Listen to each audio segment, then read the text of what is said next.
We'll be fine. We will be fine. The Yankees won another series. Things are going excellent. Everything's great. It feels amazing to be a Yankees fan right now. But because of all of that, we can now discuss some things that have taken place early on in the season here that maybe we,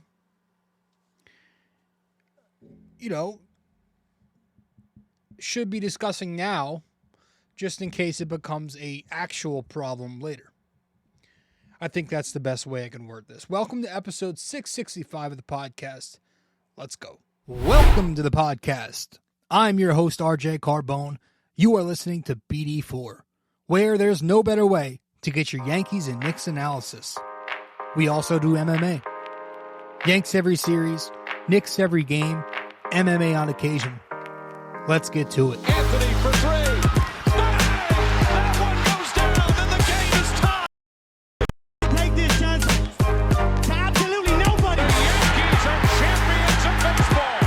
Shaking and baking right here on the neophyte. Trying to close the show. She was doing a great job of feeding. It's over.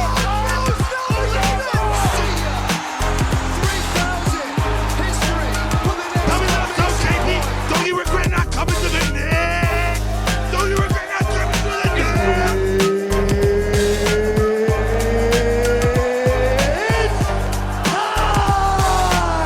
Game over. World Series over. Yankees win. The Yankees win.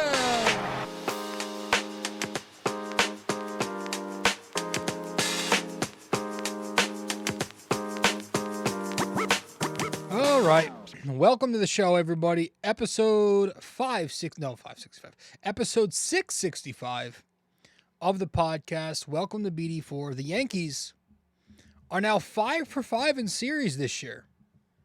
They took another one, 2 out of 3 in Cleveland against the Guardians. Welcome. It feels, yes, like things are good, man. All right, like I said at the very top, things are still very good. It's incredible to see this team just consistently win again. 5 straight series to start the year have been won.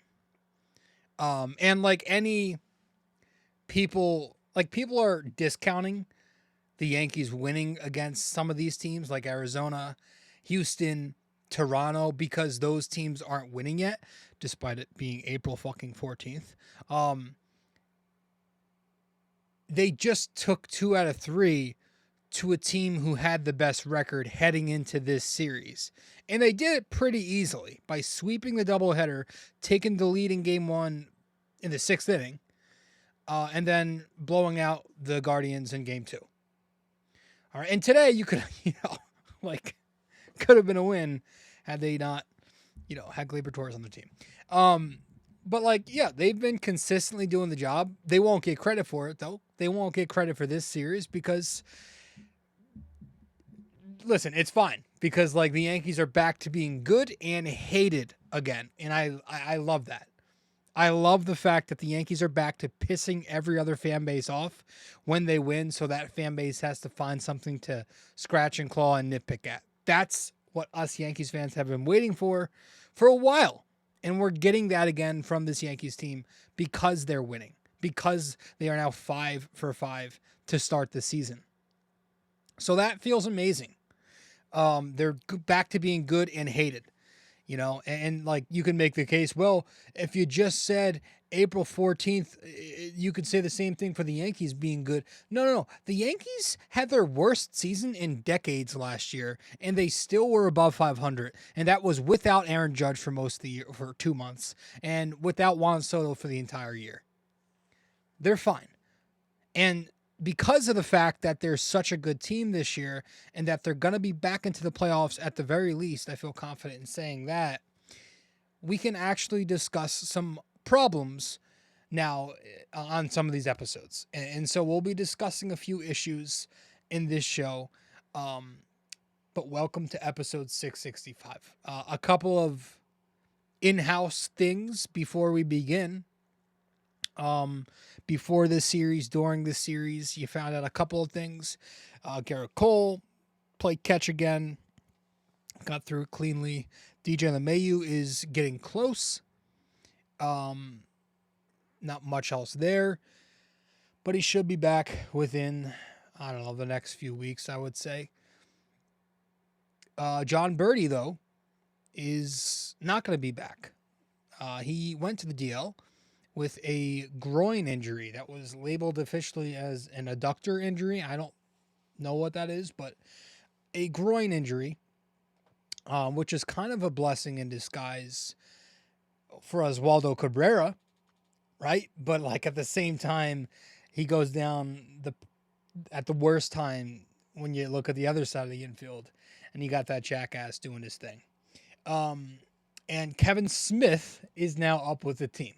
He won't play, but it's funny because I made the joke that like some random white dude named Kevin Smith, when I saw this dude in spring training, I was like, this guy right here is going to find his way onto the roster mid-June. It's April 6th. It's April 14th, folks. But Ron Marinaccio is back up. Ron Marinaccio had himself a good rookie year 2 years ago. Struggled big time last year.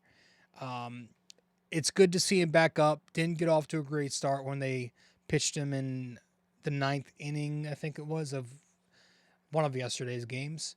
Gave up the home run. And then the other guy they called up for a brief stint, who pitched the 9th inning after the Nestor gem last week, was the guy whose name I couldn't pronounce, that I called Juski. He was DFA'd. That guy was DFA'd. So I think that's all we have for the in-house stuff. We can get to the series. Let's do that. Let's start with game 1 and everything. We'll go to game 2, game 3, and then we'll talk about the things we need to discuss. And we'll do that all as soon as we get back from our first break here on BD4, episode 665 of the podcast. Welcome. We'll be right back. Hey there. Thanks for listening in so far. If you enjoy this episode, please give us a 5-star rating and review on Apple Podcasts. And if you're on YouTube, don't forget to like, comment, and subscribe. Thanks so much.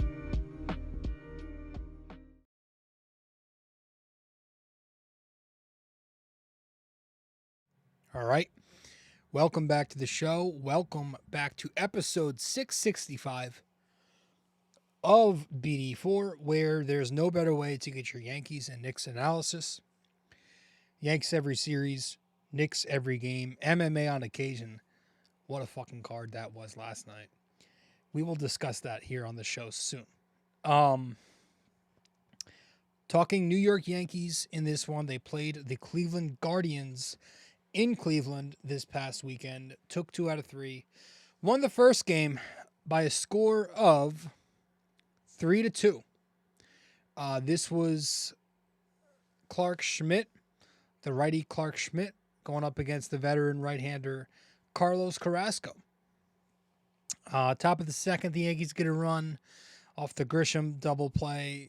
Top of the sixth, Oswaldo Cabrera gives the Yankees some padding with a 2-run blast. Sandlin was in the game at this point. He throws a sinker middle. Oswaldo gets a hold of it. It's 3-zip. 6th inning comes. You have Gleyber Torres making another error. We will talk about that. E4, it's 3-2 Yankees. And then they held it down from there. The pen gets the job done. 4 innings, no runs from the bullpen. Ferguson won an inning. No runs allowed. Did allow the inherited runner to score. Walked the batter. Struck 1 out. But considering he had Ramirez and Naylor to face, he got the job done. Excuse me. Hamilton gave you 2 innings, no runs, a hit, a walk, struck a batter out. Struggled in the first inning he pitched, but looked much better in his second inning of work. Clay Holmes pitched an inning after that. No runs, 2 strikeouts, gets the save. Lets up the leadoff double that just missed a home run. But then he settled in, and then he gets the generous strike call versus former Yankees prospect Estevan Florial. But yeah, Yankees win by a score of 3-2. 3 runs on 10 hits, 5 extra base hits, 6 strikeouts, 2 double plays grounded into, and they were 2 for 11 with runners in scoring position. They got 1 run on Carrasco in 4 2/3 innings. They started the game out by just stranding villages, leaving villages on base. In the first inning, they had second and third with 2 outs. Gleyber flies out. They get nothing. In the second, that was in the first inning. In the second inning, they get 1 run, right? But like considering they loaded the bases with nobody out, you wanted a lot more because you got 1 run off of the Trent Grisham double play, and then Volpe hits into the 4-3 ground out. And then the third inning comes, they get no runs there.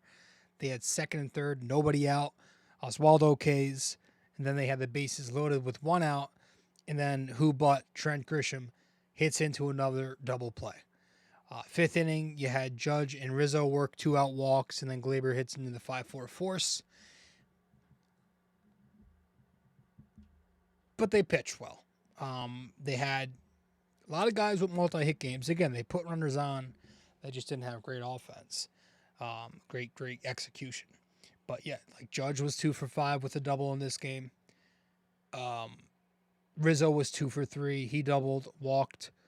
Verdugo 2 for 3, couple doubles, walk. Trevino 2 for 3, a walk. Made the stupid decision on the bases off the pop-up. Oswaldo 1 for 3, walk, home run, 2 RBIs. Gleyber was 1 for 4 with the bad error. Volpe 0 for 4, walk, stolen bases. Hit the ball hard in this game. Soto was 0 for 4, walk. Was caught on the bases that I thought should have been an interference by the first baseman. And then Grisham 0 for 4 with a strikeout and then 2 double plays. So just brutal night at the plate for him. Pitching in this game was Clark Schmidt, who went 5+. So he pitched into the 6th, couldn't record an out. 2 runs, 1 earned run, 3 hits allowed, 5 walks, 7 strikeouts. No home runs, 85 pitches in the win. I liked the fact that he was digging into his bag. His pitch mix was good. He got a lot of swing and miss. He threw 40 cutters in this game. 3 of them he got strikeouts on. He threw 22 curveballs. He likes that knuckle curve that he throws. He got 4 strikeouts on that. And then he won 14 sinkers, 9 sweepers. So the stuff continues to look good. But it's the same problems with Clark, right? It's the same exact problems that we got last season. Later in the game, third time through the order, it's something he just can't figure it out. Now, that's fine if you concede to the fact that Clark Schmidt is just a number 5 starter. It's a little frustrating if you look at him as a guy with number 3 upside. If you believe, like, I want to believe there's more there because I love this kid's stuff. He's got mid-velo, but he's got some filthy fucking movement. Like, everything this kid throws moves.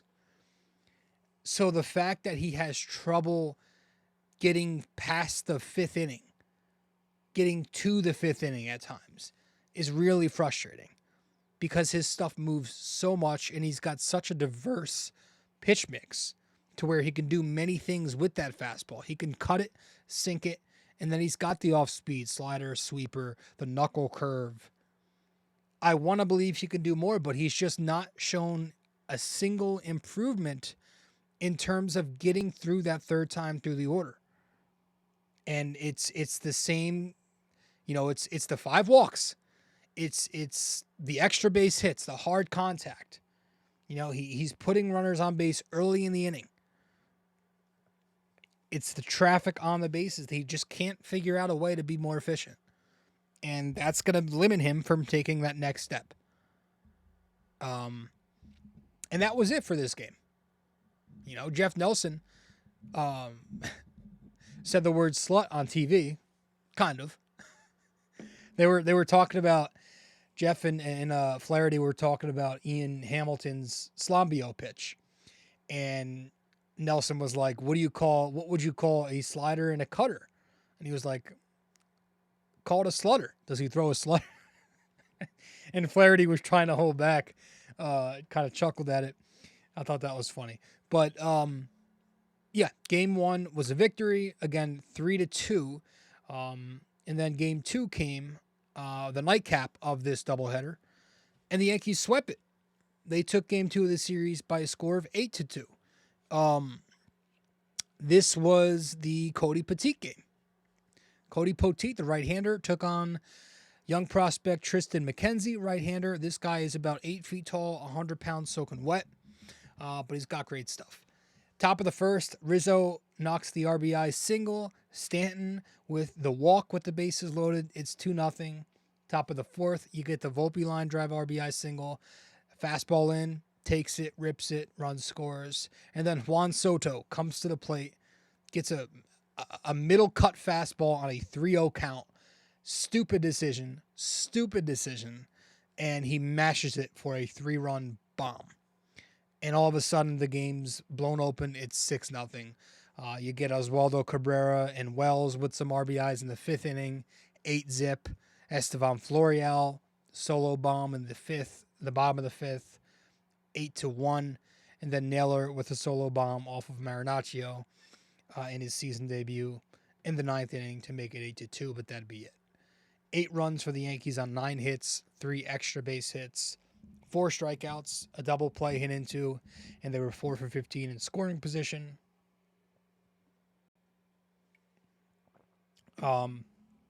They tagged McKenzie for 6 of those runs. He only lasted 4 innings. He had absolutely no control of the strike zone. So the Yankees were all over that. That's what they do. They get on base. And Volpe was 2 for 4, walk, RBI. Rizzo, 2 for 5, RBI. Soto, 1 for 3, home run, 2 walks, 3 RBIs. Verdugo, 1 for 3, 2 walks, a nice play in right field, tracking the ball down. Judge went 1 for 4, double walk. Oswaldo 1 for 5, double RBI. Gleyber 1 for 4, walk. Stanton 0 for 4, RBI, walk. And Austin Wells 0 for 3 with an RBI. Out of the pen, well, they won 3 innings, 1 run, 2 strikeouts. Santana struck out. I think he struck out a batter, went 2 innings, no runs. And then again, Marinaccio pitched the 9th, let up that 1 run off the homer. It was good that in both of these games, you didn't get a single punt lineup. That was an automatic last year. And then I thought because of that you'd get a punt lineup in game 3. You know, you'd think the Yankees were like, okay, well, we swept the doubleheader. We've won the series. They're coming off 18 consecutive innings of baseball in a day. They're probably going to sit somebody important in game 3. No, they continued with the death lineup in game 3. And the Yankees almost won, but they ended up losing 8-7 in 10 innings. This was an extras game, but it started out the 2 lefties, Nestor Cortez versus Logan Allen, going up against each other. Top 3, Aaron Judge with a 3-run bomb to put the Yanks on the board first. Bottom 3, Ramirez answers back with a 2-run bomb. It's 3-2 Yankees. Top 4, though, Trevino answers back. Solo home run for the Yankee catcher. 4-2 Yankees. Bottom 5, Arias with a solo home run. There's a lot of them in this game, home runs. And then Naylor rips an RBI single off of Nick Birdie, who comes in after that. It's 4-4. 8th inning, Estevan Florial gets his payback from the bad call in game 1. He homers off of Luke Weaver for a solo shot. 5-4, Cleveland takes the lead. But then Anthony Volpe, with the Yankees on their last leg, gets an outside pitch, an 100-mile-an-hour cutter from Emmanuel Clase, rips it the other way into the gap for an RBI double, run scores. It's 5-5 tie. And then you get to the top of the 10th. Rizzo. 2-run single. The other, he pulls it down the first baseline. This is off of beat. And it's 7-5 Yankees. You're figuring, all right, just don't give up 3 runs, and this game is a hearse. Well, bottom of the 10th comes. Naylor gets an RBI in a force out off of Ferguson. Brennan gets an RBI off the fielder's choice. Jimenez gets the sac fly to win the game. This was an inning full of absolutely fucking atrocious defense. The Volpe play was brutal. The ground ball that was right in front of Gleyber was horrific. You had second and third, 1 out. Cleveland's down a run. Ball's hit right to Gleyber. He botches it, makes a late throw. The run scores. And eventually, again, it'd be 8-7 Cleveland. We'll get to the defensive stuff in a second because I want to make that an entire section. But it was rough. Offensively, the Bats compiled 12 hits off of those 7 runs, 12 hits, 3 extra base hits, 4 walks, 7 strikeouts, a double play hit into 3 for 6 with runners in scoring position. Versus Logan Allen, they cracked 4 runs on him in 5 2/3. Volpe was 3 for 4, walk, double, RBI. Soto 2 for 4, walk. Stanton 2 for 5. Trevino 2 for 4, homer. Judge 1 for 4, home run, walk, 3 RBIs. Rizzo 1 for 5, 2 RBIs, 2 errors. Gleyber 1 for 4. He had an unofficial error.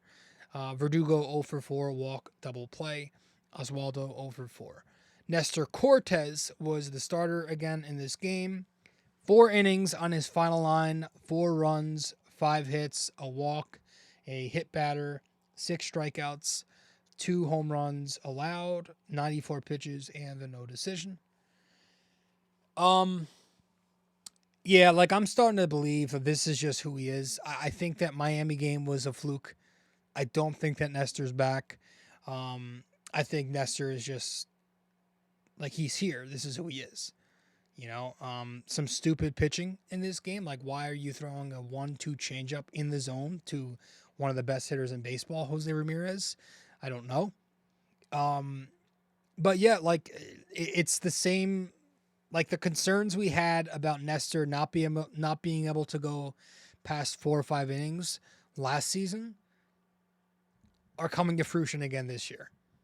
You know, he goes 5 innings against Houston, 5 innings against Arizona, has the 8 innings against the terrible Miami Marlins, and then 4 innings today. It's a problem that maybe we'll get into the pitching later too. It's a problem with Nestor. The bullpen in this game, 5 2/3, 4 runs, 3 earned, not good. Birdie comes in for an inning, lets up a hit, so an inherited runner does score. 2 strikeouts. Gonzalez pitches an inning and a third, no runs, a strikeout. Weaver, an inning and 2/3, another run on his line, a hit, 3 strikeouts. Holmes, an inning, a walk, a strikeout. Should he had gone back out there for the 10th inning? I kind of mentioned that at that point to my brother. I was like, should they go to him in the 10th here or should they go somebody else? And we were like, well, who should they go to? And then they panned to Ferguson warming up. And we were like, oh, okay, I trust him. So I'm not going to, it'd be hindsight if I complained about it because I was fine with the Ferguson move. Ferguson won 2/3 of an inning, let up 3 fucking runs, 2 of them earned, 2 hits, gets the loss and the blown save. Just horrendous. I want to talk more about the double play. The double play on both ends of the field. Because it's been a problem for the Yankees offensively, and it's been a problem for the Yankees defensively. So let's talk about the double play when we get back from our second break here on BD4, episode 665. Stay with us. You can follow us on social media as well. On Instagram, we're at BD4Pod and at Rob J. Carbone. On X, we're at BD4Pod and at RJCBD4. And on Facebook, we're BD4.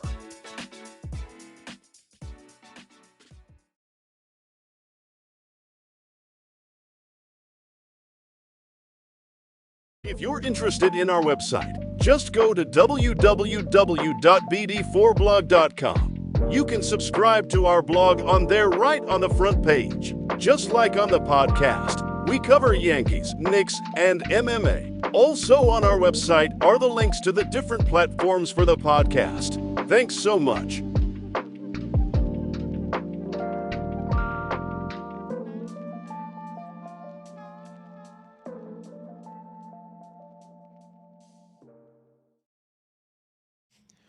All right. Welcome back to the show. Welcome back to episode 665 of the podcast.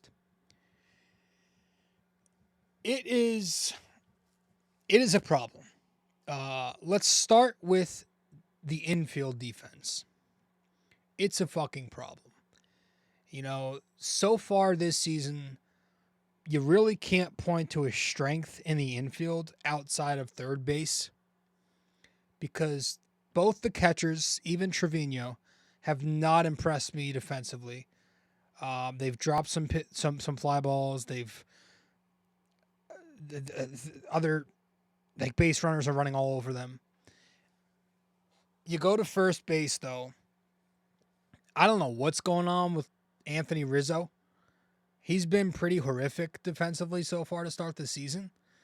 Whether it's just like it's not scooping balls, like the picks that he usually just cleanly gets, not happening. He's making errors. He's had some plays that were not ruled as errors that probably should have been. This is a guy who is used to saving errors from, Yankee shortstops in the recent past, not doing that. Balls are getting away from him, off the glove. You can't have the first base position be a problem, because that's a position that's going to be involved in every single ground ball. Every ground ball hit, Anthony Rizzo will be involved in that. You can't have that be a problem.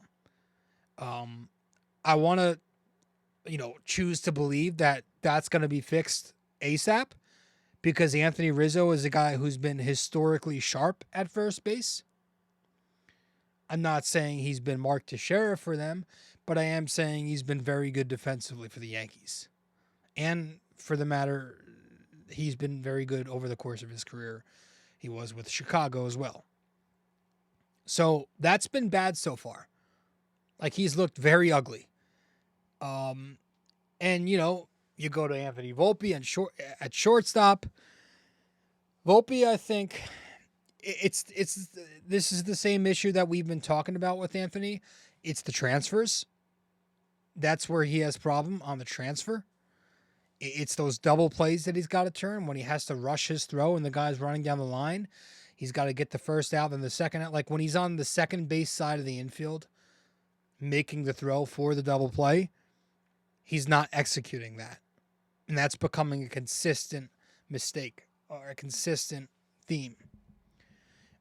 So I hope that he can clean that shit up. He's young. He's got the upside to where he can improve and develop there, right? He won a Gold Glove as a rookie. So maybe he comes around. Maybe he improves the arm strength, and he does have good range. He can range to his right and left pretty well. But it's those transfers that I worry about. I've always thought of Anthony Volpe as a second baseman. I don't want to go down that rabbit hole already. But, like, you go to second base right now, and it's like we could use somebody a little better, because Gleyber Torres, I have no hope for. He's never been a good infielder. He was a horrendous shortstop. He's a below average second baseman. I try to give him the benefit of the doubt there by saying he's an average. He's not. He's a below average second baseman. He's not good. I don't give a fuck what your numbers say. He's not good. The mental lapses are obviously an issue with him, and that has sometimes led to the base paths and at the plate. But, like, it's the sloppiness. Balls coming out of his glove, those sidearm throws that just get airmailed. It's the sloppiness, and it's not acceptable for a 27-year-old, 7-year vet to keep making A-ball rookie mistakes, because that's the way he plays sometimes. And again, it sucks that John Birdie has to go down, because it's like, if John Birdie was healthy, am I fucking sitting this dude down and putting Birdie at second base, or Oswaldo and playing Birdie at third. Because I can't take Gleyber Torres for another year at second base. If he's not going to fucking hit the ball, and my God, has he not hit the ball, I cannot live with putrid defense. DJ LeMahieu's coming back soon. He's a Gold Glove second baseman. I know he's older. The second base defense will improve if you put him there, but at the same time, Jesus Christ, DJ LeMahieu's bat has just fucking vanished. It's been horrendous. There's no upside left to it. So it's kind of a lose-lose. Do you just hope that Gleyber finds it offensively and you live with the defensive lapses like you did last year and years in the past? But like, there's a world out there where he doesn't hit this year, because he had 2-3 underwhelming seasons in a row before last season where he really wasn't hitting the ball that well. Especially those former two. So I don't know what they're going to do. And I don't think Peraza is a solution, because first of all, he's not close. But like, the Yankees don't have him in their plans, and they've made that clear. Gleyber Torres just, he's a DH. That's what the guy is. But he's on the Yankees, and the Yankees have a guy who can DH but can't play the field. So I have been all in on the get Gleyber the fuck off my team train for a little bit now. I wanted them to trade him while he had value last year, because they weren't going anywhere. And there were teams who could have used a decent hitting second baseman with some pop as a rental last year, who would have been a 1.5 year rental for them. But they didn't sell high. They kept him around. And it's going to be weird, because I don't think they're going to pay him. And so you're going to lose him for nothing. And right now he's got absolutely zero fucking value. And I just cannot stand looking at his face any longer. I'm kind of getting a little fucking fed up with Gleyber Torres. I don't want him on my team anymore. And it sucks, because I loved this kid as a prospect. I thought he was going to be the next fucking Cano. But here we are. I'm kind of just done. I'm fed up.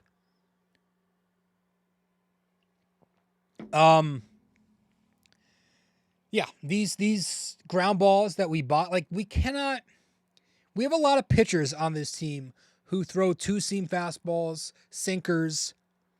So a lot of guys who generate ground balls, soft contact. Routine ground ball plays not being made because of simple fundamental errors cannot be fucking happening. This was a concern of mine entering the season. I mentioned this. I said, on a team that gets a lot of ground balls, I worry about, I said specifically, the left side of the infield. It's been everywhere. And on a team that has these World Series aspirations, not being able to do simple, fundamental things defensively, that's a fucking problem. That's a problem. And it's unnecessarily extending innings with the starting pitching staff that has problems being efficient in innings already.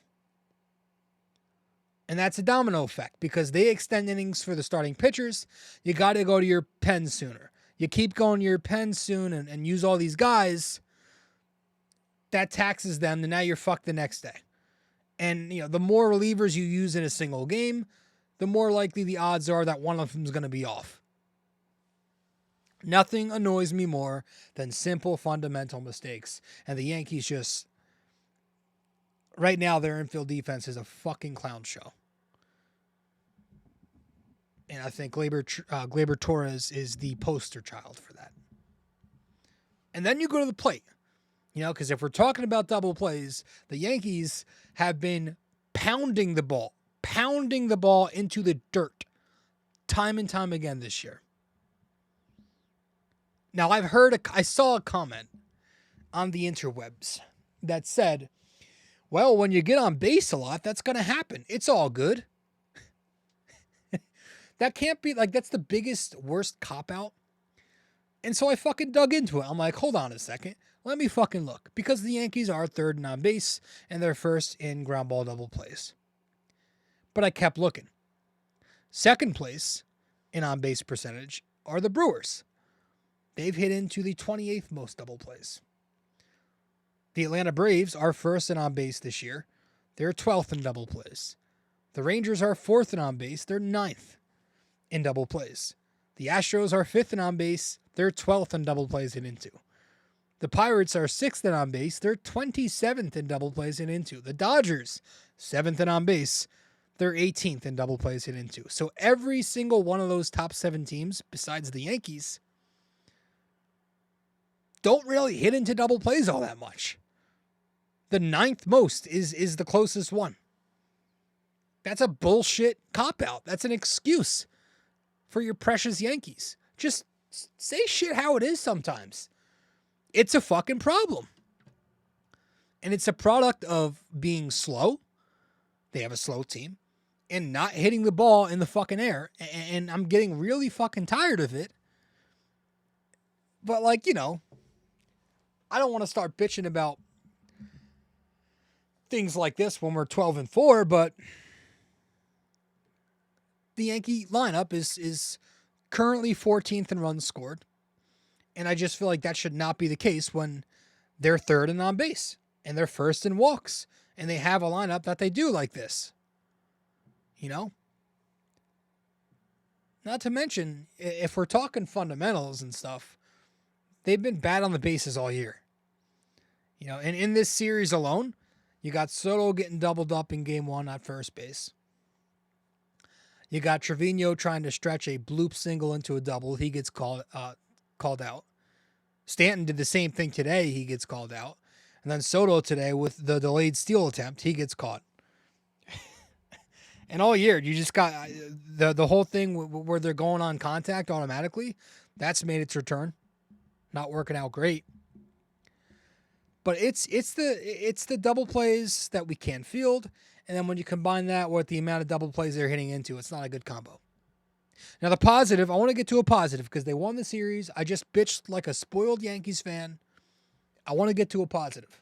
So we'll do that, and we'll talk about some positives when we return from break here because we got some good things to discuss. Be right back. Episode 665 of BD4. Stay with us. Studio 69 Productions is a podcast production agency created by Leo Rodriguez to allow content creators to market their podcast. It's an online platform that will market your podcast or any other project that you're working on.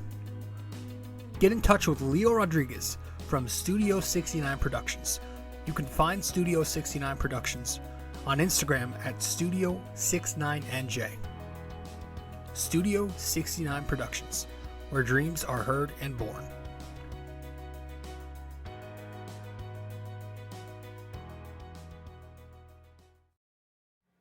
Welcome back to the show. Episode 665 of BD4. The Yanks are now 5-5 in series this year. Took 2 out of 3 in Cleveland. The good thing is that it seems like a lot of other guys are starting to come around offensively. The Yankees, again, yesterday, in the 2 games, they combined for 15 runs. 8 in the first. Sorry, that was wrong. No, games 2 and 3 of this series. They scored 8 runs in game 2 and then 7 runs today. So this is against a decent pitching staff in the Guardians. You got guys coming around. A lot of guys starting to show a little life. Anthony Rizzo, Aaron Judge, Alex Verdugo, Jose Trevino even a little bit coming around lately. Don't know how sustainable that is, but, you know, Rizzo, after the Toronto series, Rizzo was batting .216 with a .665 OPS. Just not cutting it.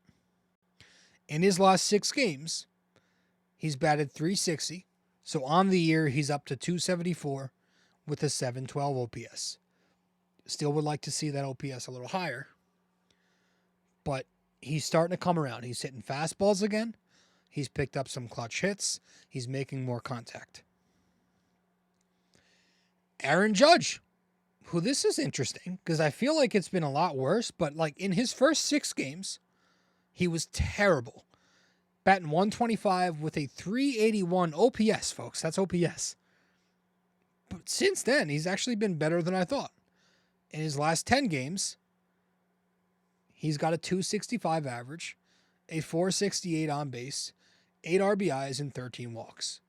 So he's slowly but surely been coming around lately, and I expect it to continue because he's going to Toronto next. And I believe that's where he got the 62, right? Yeah, that's where he got the 62. So he's slowly but surely coming around. Alex Verdugo, after that Toronto series, was down to 143 with the batting average.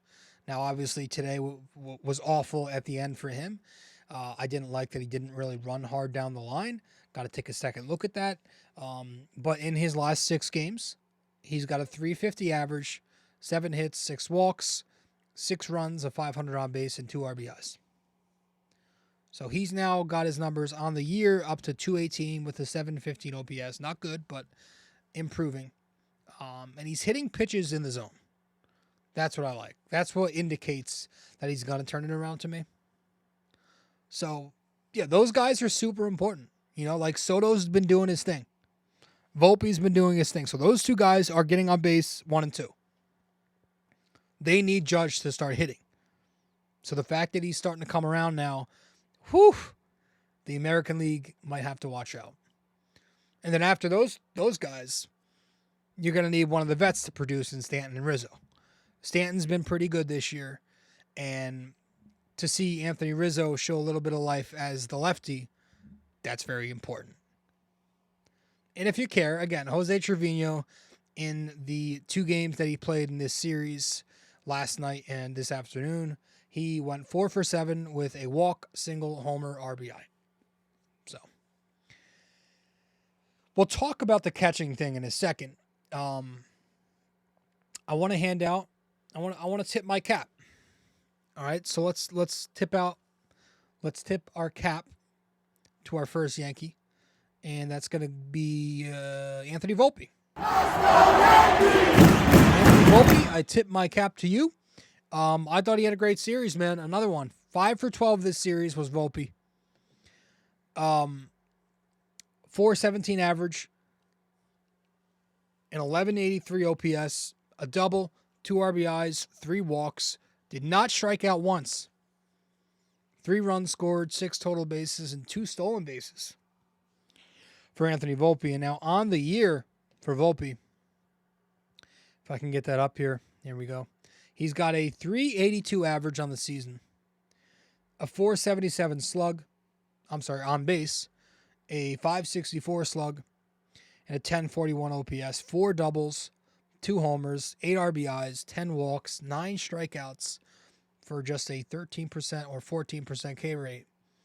14 runs scored, 31 total bases, 5 stolen bases on the year across, that should say 16 games.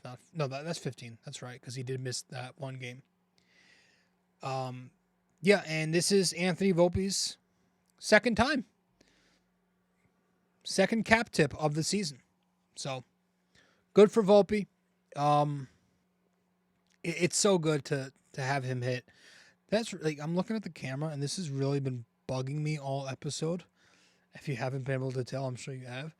Fucking need a haircut, but it's like popping out the side, and I can't stand when it does that. Anthony Volpe is hit. There we go. Not really. Made it worse. All right, fuck it. Anthony Volpe is hit. To see him again against Emmanuel Clase, one of the best closers in the business, who this guy just does nothing but dot 100-mile-an-hour cutters. Cut fastballs on the edges. And to see Anthony Volpe take an outside heater the other way into the gap was just promising. So impressive. And he's been doing everything that we were robbed of last year. I felt we were robbed of all of these leadoff hitter aspects from Anthony Volpe last year, and it's because of that rodent Dylan Lawson, who should be in fucking baseball jail for trying to fuck up his swing and preach launch angle to a kid who's 5'9" and shouldn't be taught launch angle and exit velos. But this kid is doing everything you want to see from a leadoff hitter. He's going the other way. He's staying inside the zone. He's making more contact, right? I mentioned the low K rate at 14%. He's picking up hits, singles, walks, spitting on pitches, good takes, bunts, stolen bases. You know, a lot of hard contact this series where some balls were caught even, so he would have had an even better series. And he's playing good defense, you know, even though he's had some issues in certain areas. But he's hitting well, man. And I just have this different feeling, this different vibe when he's up to the plate. Like, I have this feeling of this ultra confidence when he comes to the plate that I didn't have when Anthony Volpe stepped up last year. You know, when the bottom of the order comes, I'm like, all right, just get us to Volpe. Get us to Volpe. Just get on base so we can get to Volpe. That's a totally new feeling. We were not saying that last year. You know, he's become just a totally different hitter up there. He looks and feels hitterish. This kid looks like he's got that tool. He's giving me, I hate to say it so early, but he's giving me, like, I could see, I can envision Anthony Volpe batting 300.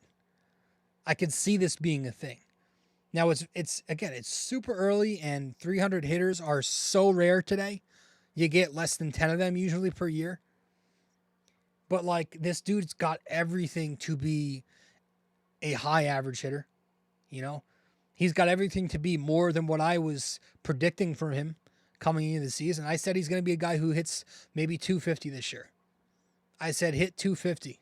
That's what I said. In my preseason predictions blog, I think the average that I wrote down was 248. So if he can do a lot more than that, which he's done so far, my Christ, do we have ourselves a special player.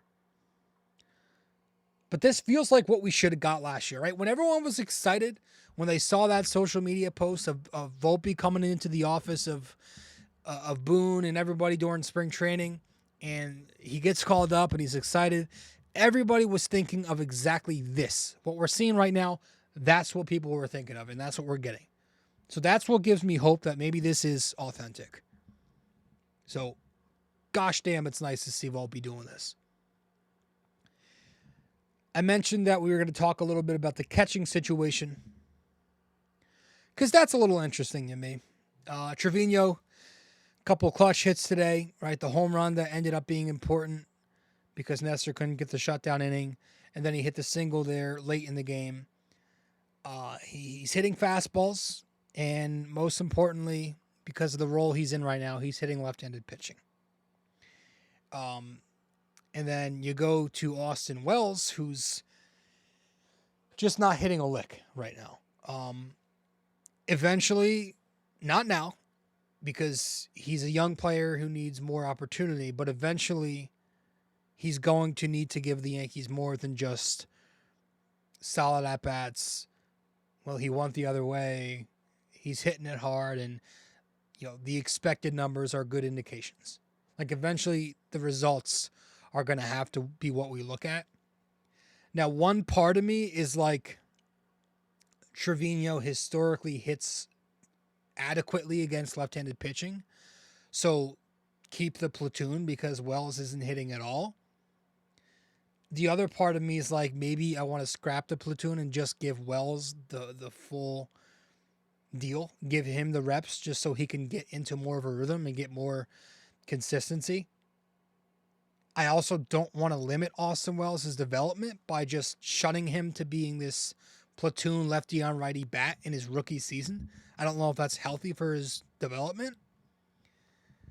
Again, though, Trevino's, if he hits lefties, you got to go with the guy who hits. And maybe this platoon is what they do for a while. And ultimately, I think the Yankees are going to keep doing this. And hopefully it doesn't get to a point where Wells is eventually because like they're not going to give him the Volpe treatment and just give him the keys and just keep him up here all year if he sucks. I feel like if Wells struggles, they're going to be like, hey, kid, just work on some things down there and then come back up when you're ready. So I hope it doesn't get to that point. Again, it's April 14th, so it's too soon to be talking about that, but he's not hit. Trevino hitting this series just made it more of a conversation. That's all. On the other end, this pitching staff is still a little bit concerning to me. It's starting to show a little more cracks. At least it did today. If we got better infield defense, it would kind of help this pitching staff go deeper into games. But that's not the only issue, right? The starting pitching has not given the Yankees much length. Obviously, Stroman's been doing so, and Rodon maybe is coming around. But it's Nestor, it's Clark, it's Luis Hill. And I can't even pick one of those guys to be like, all right, well, he's eventually going to be this guy who gives you 6. Right? There's not one, because they're all so inefficient. And you rely on the pen, you rely on the pen, you rely on the pen. And when the hell you just worry about them getting taxed and it blowing up. Right? And especially this bullpen. Because it's kind of an underwhelming bullpen. Right? There's nothing that jumps out right now. They put a lot of traffic on. I feel like they've let up a lot of inherited runners to score. They nibble, and when they get 2 strikes, they don't finish. And it's just not a bullpen that has dominant arms. They lack, talked about it last episode, they lack names. There are no names in this bullpen. They need a big name. And that's why I was so hell-bent on the Yankees going after Josh Hader. They needed a big name. They didn't have any big names, especially losing guys. They have too many randoms. Way too many randoms. How far can the Yankees push this whole Cashman-Blake thing? Where Cashman finds a random, Blake turns him into Rivera. How far are they willing to push this thing? Because they're testing it. They're fucking testing it. Like we said last episode, that only works when you have a core of stable arms, and then you can surround those guys with those diamond in a rough types. But you no longer have that. King is gone. Peralta's gone. And you signed Gonzalez, or you brought in Gonzalez and Ferguson to kind of fill that Wandy Peralta role as lefties. But neither of them have really stood out to you yet. So, yes, the pitching has held it down so far. It's been really good so far when you look at the ERA. But it's just the indicators. It's the sustainability that I really worry about. How long can this keep up? We can't go into October with this staff from your number one pitcher to the last guy in the bullpen. This can't be the pitching staff. These can't be the 14 arms you go with. Because Ian Hamilton and Clay Holmes are your best arms right now. Hamilton's been hit a little bit lately, but I trust he's going to come back around. I've bought into Ian Hamilton. And Clay Holmes, I don't trust Clay Holmes at closer. I don't. I know that's kind of controversial if you say that to a 12-year-old on Twitter, but I don't trust this guy in tight spots. I feel like he's a mental midget. So I think they need to make an acquisition. And it must be an actual fucking name. Like a David Bednar or whoever becomes available. They have to go after a big name reliever. I don't want any more guys who you turn into a name. I want an actual name who's a solidified relief pitcher with success. Who is it? I don't fucking know. Maybe it is Bednar. I don't know. Pirates are winning, though. They always start the season hot. But no, I'm not doing the thing where we rely on Trevino and F. Ross and Canely to be their deadline acquisitions, quote unquote. I know Canely will be back sooner, but that's a bullshit mentality that has gotten the Yankees 0 in the past, right? How many times have we heard that and it didn't work? I don't know if you could trust Canely because he's always hurt and he's much older than a lot of these guys. And then Efros and Trevino have barely pitched for this team in the few seasons they've been here. You know, Efros is coming off Tommy John. Lou Trevino, I can't tell you the last time I saw him pitch. Jesus Christ, man. You know, when Cole gets back, maybe Nestor goes to the bullpen. Maybe that helps. But, like, that's not going to... Like, you need to make a move. At some point, they're going to have to make a move. Can they wait until August? I don't know if they should. They're getting by without Cole. But I just worry about how long they can. We'll wrap it up with 2 more cap tips. Let's tip our cap to the starting pitcher of this series, the best starting pitcher of this series, Cody Poteet. Yeah, Cody Poteet. Who knows how long he'll be with this squad, but pitched the second of that doubleheader. 6 innings, 1 run, 4 strikeouts, no walks, 6 hits, no hit batters, a home run allowed, 4 singles, a double, 77 pitches, and the win against the Guardians in Game 2. Good to see. You know, he looked good. He was throwing strikes, throwing that changeup a lot, which looked pretty effective. So good for Cody Poteet. Don't know how long he'll be with us, but it's good to see. Going to the bullpen, let's tip our cap to Clay Holmes, as we just said we didn't trust him. He did have a good series. He got through 2 innings this series, and I thought he got the job done very cleanly. 2 innings, no runs, 3 strikeouts, got a save across two games, Game 1 and Game 3. Yeah, he didn't let up any inherited runners. Little bit of stress in Game 1 with that double, but not much today. Just put 1 base runner on first, and that was it. Got the job done. So Clay Holmes getting his second cap tip of the year for a guy who has a 0 ERA and has 2 cap tips already. I feel like I give him too much shit. But again, it's just the trust factor. If we're talking about a World Series, we got to have high expectations, right? So Clay Holmes, good job, I guess. That's it. We have the Toronto Jays coming up. That starts tomorrow. And I think, is it Marcus Stroman or is it Luis Hill? Let's look at these matchups right now. Tomorrow's game against the Blue Jays to open up in Toronto is Luis Hill against Chris Bassett. Okay, and then, so it's righty on righty. And then you got lefty versus lefty with Rodon and Kikuchi on Tuesday. And then you got your 3 p.m. Wednesday game, the getaway game before the travel day, which is, that's a good matchup. You got Stroman versus Gausman. I don't know if Gausman has been throwing harder ever since his last start against the Yankees, because that was a little concerning if you're a Blue Jay fan, but I don't know what's been up there. But that's your matchup. Those are your matchups. So we'll see we'll see where this goes, man. But for now, the Yankees keep winning. That is all that matters, and just keep getting by. Every win from here until Cole gets back is so important. So to start the season 16 games in with such good padding, that's very important. So that's all we got. Episode 665 is in the books.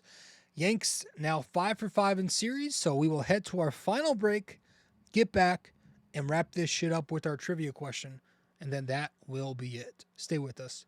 Be right back. Thanks for listening to BD4, where there is no better way to get your Yankees and Knicks analysis. We also do MMA, Yanks every series, Knicks every game, and MMA on occasion.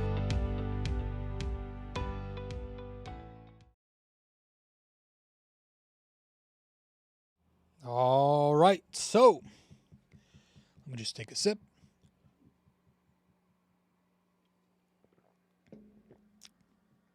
All right, so with that all out of the way, let's wrap this up with our trivia.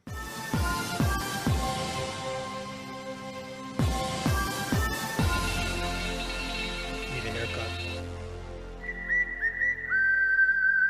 On Saturday, the Yankees tied their best 15-game start to a season.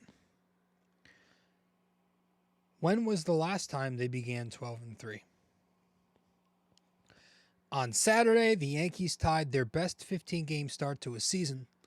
When was the last time they began 12-3? All right, let me know the answer wherever you can reach me. Episode 665 of the podcast.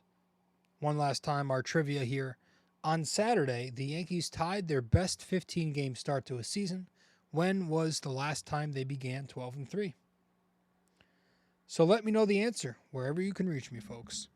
I appreciate you all tuning in very much. That is all we have for episode 665. The Yanks are now 5 for 5 in series. Things are still good. Just a tough ending today. I'll see you in 666. That will be Knicks Bulls. The final game of the season was today. The Knicks won. Took the 2 seed. A lot of people are upset about the 2 seed. Understandable. Don't love some of these matchups. But I'm ready for it. So we'll talk Knicks in 666 of the show. As for 665, thank you all very much for tuning in. Thanks for listening. If you are over on YouTube or Spotify watching the video, thank you for watching. Download these episodes. Share them on social media with your friends and family. Download them. I already said that. Give us a 5-star rating and review if you're listening on Apple Podcasts. And like it, comment, share, subscribe on YouTube. Thank you all, and I'll see you in the next show. That's it for 665. Later. This episode was brought to you by Anchor. Hey there! If you stayed the entire way through, we thank you immensely for it. We hope you enjoyed this podcast and that you come back for the next episode real soon. Don't forget to like, subscribe, comment, download these episodes, and share them with your friends as well. BD4 is a 5-star podcast simply because of you, and we'd like to keep it that way. Have a wonderful day. Go Yankees, and go Knicks!